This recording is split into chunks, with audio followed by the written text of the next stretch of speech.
మాజీ మంత్రులు పేరు నాని, గుడివాడ అమర్నాథ్.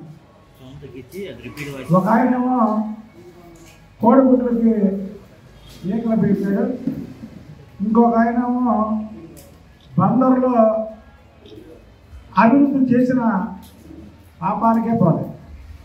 ఎందుకంటే బందర్లో అత్యధిక మెజార్టీతో ఓడిపోయిన ఏకైక వ్యక్తి పేర్ని నాని కొడుకు. అంటే పేర్ని నానికి బందర్లో అంత మంచి పేరు ఉంది.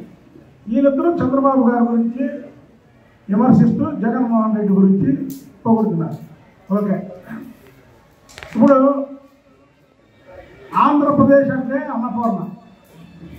చంద్రబాబు నాయుడు గారు ముఖ్యమంత్రి అయిన తర్వాత ఆంధ్రప్రదేశ్ అంటే స్వర్ణాంధ్రప్రదేశ్గా మార్చాడు. అదే జగన్మోహన్ రెడ్డి ముఖ్యమంత్రి అయిన తర్వాత అప్పుల ఆంధ్రప్రదేశ్గా మార్చి ఇవాళ ఈ రాష్ట్రంలో అప్పులు తప్ప ఏమీ లేవు జనాలకి. దాన్ని ముఖ్యమంత్రిగా ఇవాళ చంద్రబాబు నాయుడు గారు వచ్చి ఈ రాష్ట్రానికి సంపద సృష్టించడానికి వచ్చిన కాంచి 2 సార్లు ఢిల్లీ వెళ్ళి ఢిల్లీలో ఉన్నటువంటి మంత్రులందరినీ కలిసి ఈ రాష్ట్రానికి కావలసినటువంటి నిధులు చేపట్టడానికి ఆయన ప్రయత్నాలు చేస్తున్నారు. జగన్మోహన్ రెడ్డి ఏదైనా ప్రయత్నం చేశాడా? అక్కడికి వెళ్ళి ప్రధానమంత్రి గారిని కలిసి కాలు పట్టుకొని బాబు నా కేసులు తీసేయండి, నా కేసులు ఆపండి అని చెప్పడం తప్ప ఏ రోజైనా మంత్రులు కలిశాడా?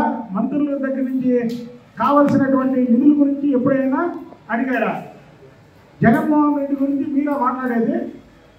పేరున్నానే నువ్వేమంటావు?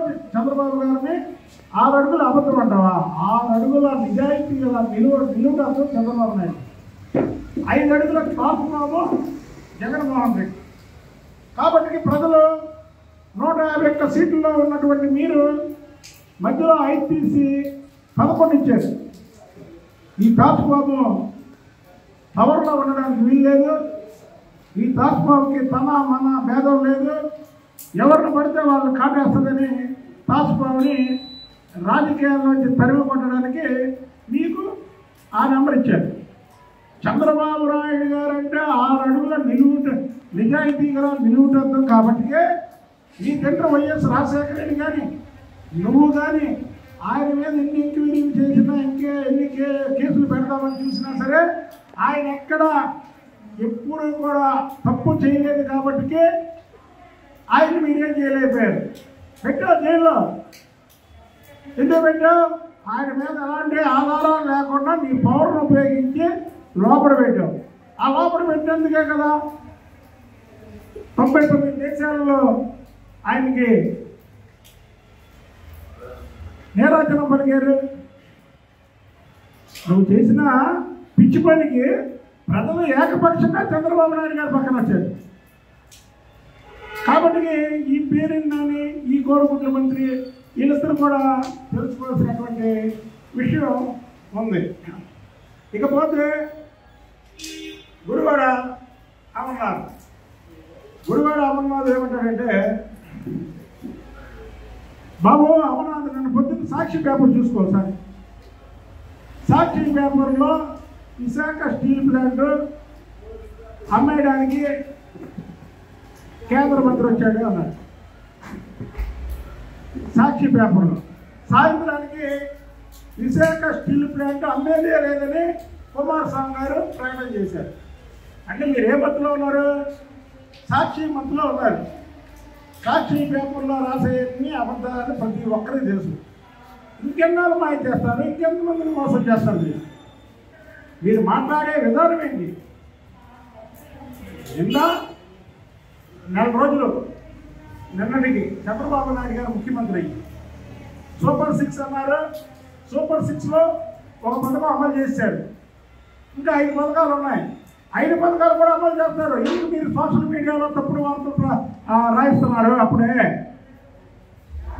చంద్రబాబు నాయుడు గారు నిజాయితీగా ఉన్నాడు. ఈ సూపర్ 6 పథకాలని ఇక్కడ అమలు చేయాలనే తపంతోనే కేంద్రానికి వెళ్ళి గడప గడప ఎక్కి కేంద్ర మంత్రుల్ని ఈ రాష్ట్రానికి ఏం కావాలో ప్రధానమంత్రితో సహా అందరినీ అభ్యర్థించి వచ్చి మీడియా సమావేశాలు పెట్టి శ్వేతపత్రాలు రిలీజ్ చేస్తుంటే శ్వేతపత్రాల మీద కూడా మీరు మాట్లాడతారా?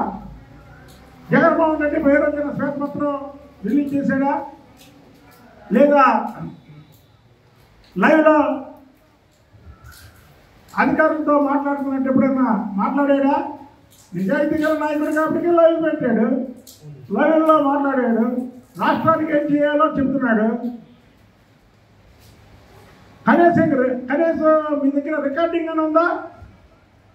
ఈ రాష్ట్రం కోసం, ఈ రాష్ట్రం భవిష్యత్తు కోసం మాట్లాడినటువంటి రికార్డ్ అన్న ఉందా మీ దగ్గర? బుగ్గన రాజేంద్ర ప్రసాద్ ఎక్కిన 3 నెలలకు ఒకసారి అన్నాడులే. కియా వైఎస్ రాజశేఖర రెడ్డి ముఖ్యమంత్రిగా ఉన్నప్పుడు ఆయన లేఖ రాశాడు, కియా ఇప్పుడు వచ్చిందని. అబద్ధాలు ఆడడానికి కూడా ఒక అర్థం పర్థం ఉండాలి.